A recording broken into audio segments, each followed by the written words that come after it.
The glass slipped before I could react. Ice cube soda, everything spilling across the white tablecloth. The waiter froze. Then his eyes shot up at me, sharp, irritated, like I'd done it on purpose. "Of course," he muttered loudly, grabbing a napkin with theatrical annoyance. "Can't take people like you anywhere nice, huh?" The other guests turned. Conversations paused. The entire restaurant, a gleaming upscale spot in Manhattan, suddenly went quiet enough to hear a fork drop. I swallowed hard, forcing a shaky apology. "I'm so sorry." He cut me off. "Yeah, I bet you are. This table's for guests, not the staff's girlfriends pretending to belong." A few people chuckled.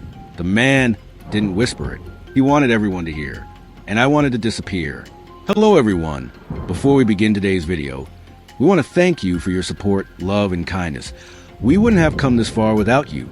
Subscribing is one of the best ways you can help us. It's quick, free, and allows us to continue to bring you great content. Your support means everything. Let's keep this channel growing collectively. Where are you watching from? Drop your city and country in the comments below. Thank you very much. Now, let's get back to the story. I wasn't staff. I wasn't anyone's girlfriend. I was Amara Daniels, invited guest at a corporate dinner celebrating my new position. My first day as head of product design for a luxury brand.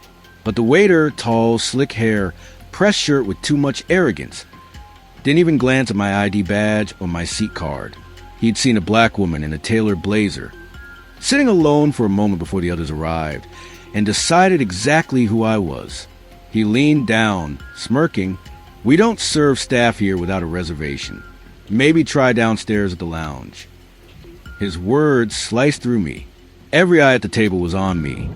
Some confused, some quietly enjoying the spectacle. I tried to steady my voice. "Sir, I think you're mistaken. I'm here for the Skylux corporate dinner." He laughed. "Yeah, right. The CEO's event? You must have gotten the wrong floor. I'll call security to help you find your way out."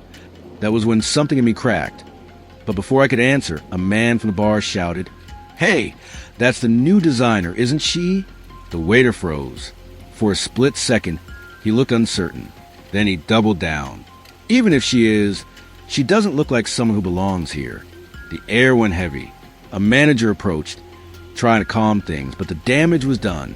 My hands were shaking. Every eye felt like judgment. I wanted to scream. I stood quietly, breathing slow. "Please," I said to the manager, "just bring my drink. I'll wait for the rest of my team." The waiter muttered something under his breath. Something about charity hires. And that was when my phone began to ring. A known number. Normally, I wouldn't answer. But in that moment, I just needed a distraction.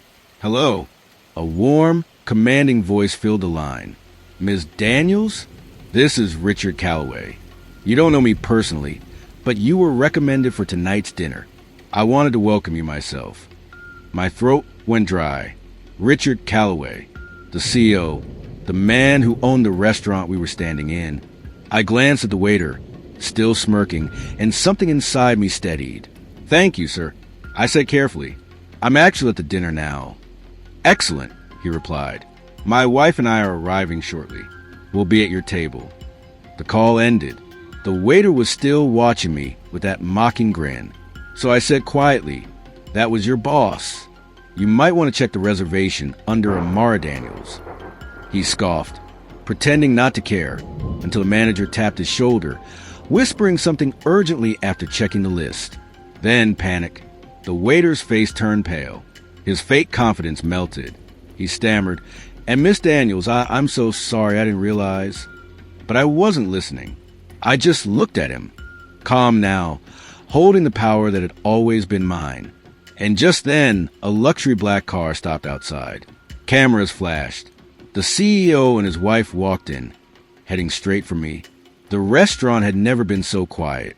Forks froze midair. Conversation stopped. Everyone's attention turned toward the corner table, where the man with the calm voice was now standing. Phone still pressed to his ear, eyes locked on Marcus, the waiter who just humiliated the young black woman minutes earlier. "Sir," Marcus stammered, his fake smile trembling, I didn't mean anything by what I said. I was just..." The man held up a hand. You said, he interrupted softly.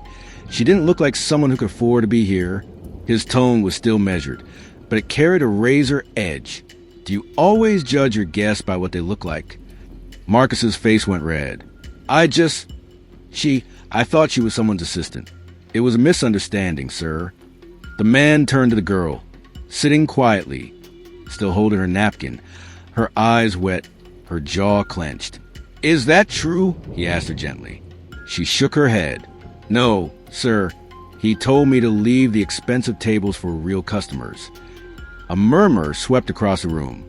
Someone gasped. A couple by the window whispered. Did he actually say that? The man nodded slowly, as if confirming something he already knew. Then, with chilling composure, he spoke into his phone. Tell the staff to stop the dinner service, he said. We'll handle this personally. He ended the call. Marcus blinked. I don't understand, sir. Oh, you will, the man replied, his voice dropping to an icy calm. He reached into his jacket and pulled out a sleek black wallet. Inside, a platinum ownership card gleamed. The logo of the restaurant was engraved on it. La Reigne's Fine Dining, one of the city's most exclusive spots. The girl's eyes widened.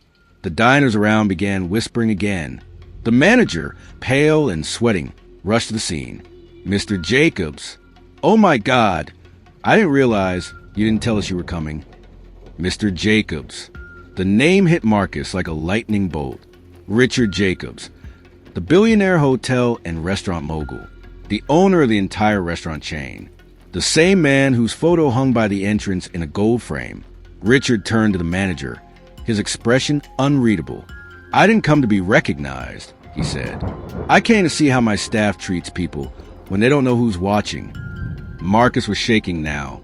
Sir, please, I swear I didn't. It was a mistake. Richard cut him off. No, it wasn't a mistake. It was a choice. He turned toward the young woman, his expression softening. Ma'am, I deeply apologize for the way you were treated in my restaurant. It's not just unacceptable, it's disgraceful. You were profiled, disrespected, and humiliated. On behalf of this establishment, I'm sorry. She swallowed hard, trying to hold back tears. Thank you, but it's fine. I just wanted to eat dinner. Richard shook his head. No, it's not fine. Not here. Not ever. Then he looked at the crowd. Other diners, silent and stunned. This, he said, is what prejudice looks like when it hides behind manners and uniforms. And if I hadn't walked in, it would have gone unchecked. Marcus's knees buckled slightly. Please, sir, I'll apologize. I'll do anything. Richard looked to the manager. Effective immediately, he said. Marcus is suspended. Full review pending. And every member of this team will undergo sensitivity and ethics retraining before the next shift. The manager nodded nervously. Yes, sir. Of course. Then Richard turned back to the young woman and said something that silenced the room again. If you'll allow me, he said, I'd like to invite you to dinner tomorrow night. Not here, but at the corporate suite. You'll be dining as my personal guest, and my team will make sure you're treated the way every human being deserves to be treated. Her hand flew to her chest. You don't have to do that. I do, he said quietly, because the world doesn't change by apologies. It changes by example. Marcus tried to speak again, but Richard's gaze froze him in place. Marcus, he said, let me tell you something my father once told me. The person you dismissed today might be the one holding the key to your future tomorrow. You just don't know it yet. He motioned toward the front entrance, where a young woman from the PR team had just arrived after his call. Escort him out, please. As Marcus was led away, whispers followed, judgmental, cutting, shameful. He kept his head low. Richard watched him go, then quietly turned back to the young woman. What's your name? He asked. Janelle, she said softly. Well, Janelle, he said, smiling faintly. I hope tomorrow night you'll let me make this right. The next day, social media had already exploded with posts. Billionaire catches his own waiter being racist. Watch his response. The restaurant's statement went viral. When Janelle arrived that night, the same staff who once looked down on her stood at attention. Respectful, polite, humbled.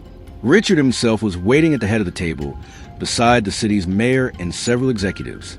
He stood when she entered. "Welcome, Janelle," he said warmly. "Your table's ready." For the first time, she smiled not out of politeness, but pride, because she knew this dinner wasn't just about her. It was about every person who had ever been looked down on, every voice silenced in a place they belonged.